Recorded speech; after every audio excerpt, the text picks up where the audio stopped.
கர்த்தருடைய பரிசுத்த நாமத்திற்கு மகிமை உண்டாவதாக.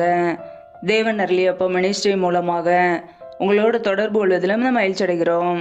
இன்றைக்கும் இந்த நாளிலும் தேவன் நமக்கு கொடுக்கிற வார்த்தை யோவான் எழுதிய சுவிசேஷ பகுதி 14ஆம் அதிகாரம் 27ஆம் வசனம்.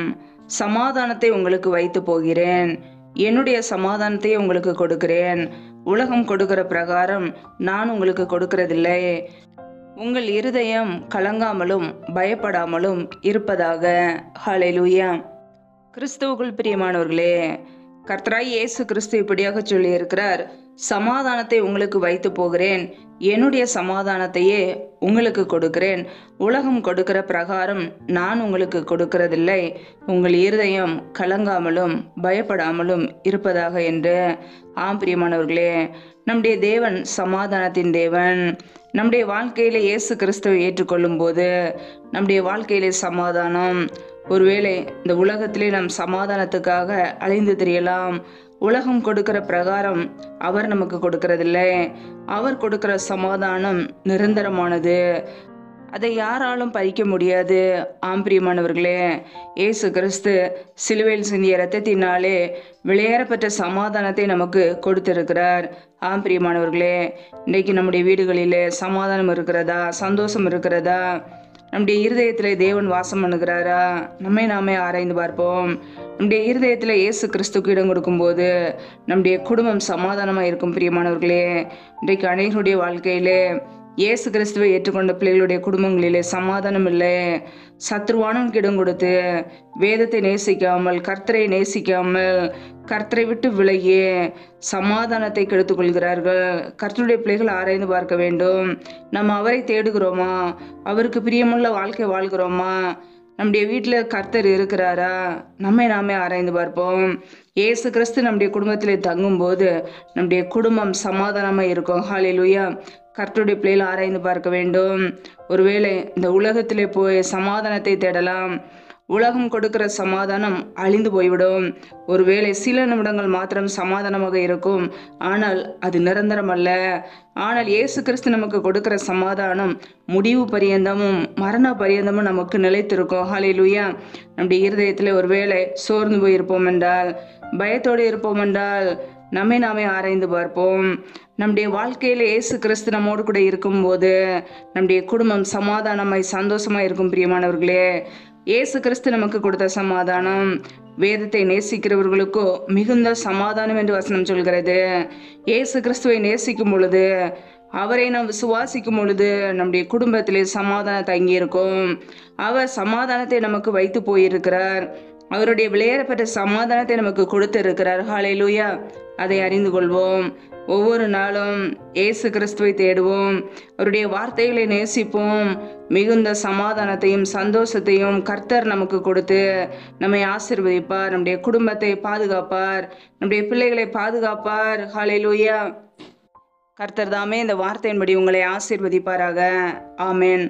நம்மை நாமே அவருடைய சமூகத்திலே தாழ்த்தி ஜெபிப்போம். எங்களை அதிகமாய் நேசிக்கிற எங்கள் அன்பின் பரலோக பிதாவே, மை துதிக்கிறோம், ஸ்தோத்திரிக்கிறோம் அப்பா. இந்த நாளில் கூட நம்முடைய வார்த்தைகளோடு எங்களோடு பேசினீரே, அதற்காக ஸ்தோத்திரம். ஒவ்வொரு நாளும் கண்ணின்மணி போல எங்களை பாதுகாத்து கிருபையோடு ஜீவனோடு வைத்திருக்கிறீரே, அதற்காக நன்றி அப்பா. நல்லவரே மை துதிக்கிறோம், வல்லவரே மை துதிக்கிறோம், பரிசுத்தமுள்ளவரே மை துதிக்கிறோம். ஒவ்வொரு நாளும் எங்களோடு கூட எங்களை பாதுகாத்தீரே, நன்றி. எங்களுடைய தேவைகளை சந்தித்தீரே, நன்றி அப்பா. உண்ணவும் உடுக்கவும் தங்குவதற்கு இடம் கொடுத்த எங்களை பாதுகாக்கிறீரே, நன்றி. பிரயாணங்களிலே போகும்போதும் வரும்போதும் எல்லா ஆபத்துக்கும் விலைக்கு எங்களை மீட்டீரே, மக்கு நன்றி அப்பா. இப்பொழுது இணைந்திருக்கிற ஒவ்வொரு குடும்பங்களையும் நம்முடைய கரங்களிலே அர்ப்பணிக்கிறோம். என் தேவன் தாமே பிள்ளைகளை ஆசீர்வதிப்பீராக. பிள்ளைகள் செய்கின்ற வேலைகளை, தொழில்களை, வியாபாரங்களை ஆசீர்வதிங்க. கையின் பிரயாசங்களை பெருக பண்ணுங்கப்பா. கையின் பிரயாசங்கள் தேவையில்லா செலவுக்கோ, வீண் செலவுக்கோ, மருத்துவ செலவுக்கோ, வட்டின்னு சொல்லி போகாதபடிக்கு என் தேவன் ஆசீர்வதித்து பெருக பண்ணுங்க. நன்மையினால் நிரப்புவீராக. எந்தெந்த குடும்பங்களில் எல்லாம் திக்கற்றவர்களாய் தனிமையோடு வாழ்கிறார்களோ, கணவரால் கைவிடப்பட்ட ஒரு சூழ்நிலையிலே யாருமே இல்லாமல் கஷ்டப்படுகிறார்களோ, என் தேவன் அவர்களுக்கு உதவி செய்யுங்க. திக்கற்ற பிள்ளைகளுக்கு நீரே சகாயர், நீர் மாத்திரமே உதவி செய்ய முடியும். பொருளாதார தேவைகளை சந்திங்க அப்பா, பண தேவைகளை சந்திங்க. சூழ்நிலைகளை எல்லாம் சாதமாக மாற்றி கொடுங்க, ஆசீர்வதிங்க. எந்தெந்த குடும்பங்களிலெல்லாம் வேலை இல்லாமல் கஷ்டப்படுகிறார்களோ பிள்ளைகள் படிப்புக்கேற்ற நல்ல வேலைகளை ஏற்படுத்தி கொடுங்கப்பா. எந்தெந்த குடும்பங்களிலெல்லாம் திருமணமாகி நீண்ட நாட்களாக குழந்தை இல்லாமல் குழந்தைக்காக காத்திருக்கிறார்களோ என் தேவன் அந்த பிள்ளைகளை ஆசீர்வதிங்க. பிள்ளைகள் கர்த்தரால் ஒரு சுதந்திரம், கற்பத்தின் கனி அவரால் கிடைக்கும் பலன் என்று வேதத்திலே நாங்கள் வாசிக்கிறோம். என் தேவன் பிள்ளைகளை ஆசீர்வதிங்கப்பா. அப்படியே நன்மையினால் நிரப்புங்க. கர்ப்பத்தின் கனியில் உள்ள தடைகளை எல்லாம் நீக்கி ஆசீர்வதிப்பீராக. ஏசு கிறிஸ்துவின் வல்லமையுள்ள நாமத்தினால் தடைகள் முற்றிலுமாக நீக்கப்பட்டு போவதாக. ரீபா கபரா ஷகர கதூரி கரதரபலா ரபா கபாரா சாந்த ரதனகதரபலா தடைகள் விலகுவதாக இயேசு கிறிஸ்துவின் நாமத்தினாலே. ரீ ஆக்கபோர ஷேகேலே தினமர ஷதரபலா உடைய கரங்களிலே தாழ்த்தி ஒப்பு கொடுத்து ஜெபிக்கிறோம். எந்தெந்த குடும்பங்களிலெல்லாம் கணவன் மனைவிக்கிடையே பிரிவினையோடு பிரச்சனையோடு வாழ்கிறார்களோ என் தேவன் அந்த குடும்பத்திலே சமாதானத்தை கொடுங்கப்பா. சிலுவையில் சிந்திய ரத்தத்தினாலே எங்களுக்கு சமாதானத்தை உண்டாக்கியவர். ஒவ்வொரு குடும்பத்திலும் தெய்வீக சமாதானம் ஆளுகை செய்யட்டும். அப்படியே நன்மையினால் நிரப்புங்க. யாரெல்லாம் பலவீனத்தோடு சோர்வோடு வியாதியோடு கஷ்டப்படுகிறார்களோ என் தேவன் அவர்களுக்கு நல்ல சுகத்தையும் பலத்தையும் ஆரோக்கியத்தையும் கட்டளையிடுங்கப்பா. அப்படியே கரங்களிலே அர்ப்பணிக்கிறோம். எந்தெந்த குடும்பங்களிலெல்லாம் கடன் பிரச்சனையிலே கஷ்டப்படுகிறார்களோ என் தேவன் அவர்களை ஆசீர்வதிங்கப்பா. கடன் பிரச்சனையிலிருந்து விடுதலை கொடுங்க. அப்படியே கரங்களில் அர்ப்பணிக்கிறோம். இந்த இரவு நேரத்தில் இன்பமான நித்திரை கொடுங்க. சத்துரு கொண்டு வருகிற எல்லா போராட்டங்களுக்கும் பிரச்சனைகளுக்கும் மரண பயங்களுக்கும் மேலின் அதிகாரங்களுக்கும் ஆபத்துகளுக்கும் நாச மோசங்களுக்கும் தீமைகளுக்கும் உழைக்கங்களை பாதுகாத்து கொள்ளுங்க.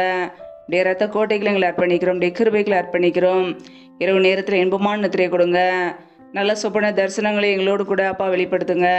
அதிகாலையில் எழுந்து தேவ சமூகத்திலே காத்திருக்க பலன் தாங்கப்பா. முற்றிலுமாக தாழ்த்தி ஜெபிக்கிறோம். நீரே எங்களுக்கு பாதுகாப்பு, நீரே எங்களுக்கு அடைக்கலாம், நீரே எங்களுக்கு கோட்டையுமா இருக்கிறீர். எங்களை ஆசீர்வதிங்க, பாதுகாத்து கொள்ளுங்க. முற்றிலும் நம்முடைய சமூகத்திலே தாழ்த்தி ஜெபிக்கிறோம். எல்லா துதிகன மகிமையெல்லாம் ஒருவருக்கே செலுத்துகிறோம். இயேசு கிறிஸ்துவின் மூலம் ஜெபிக்கிறோம் ஜீவனுள்ள நல்ல பிதாவே, ஆமேன்.